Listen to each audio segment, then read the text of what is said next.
Alam niyo ba si Ferdinand Magellan nakarating sa ating bayan?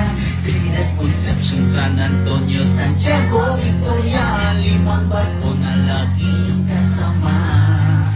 Marso 16, 1521, sa Humonhon kaniyang pinasyalan.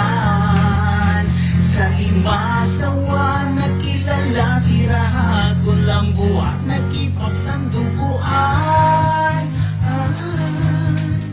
Kolonyalismo ang tawag dito, maipanagkanap ang Kristyanismo.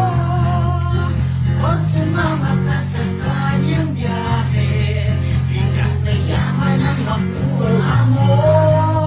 Ang buhay ng kolonyalista, di mo alam ang tungo kung saan.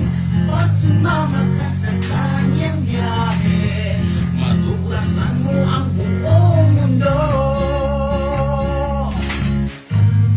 Nagtungo siya sa Subo, Cebu, tinanggap siya ni Rahab Humabon.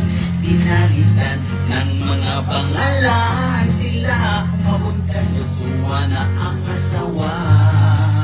April 27, 1521, may nangyaring digmaan sa Mactan.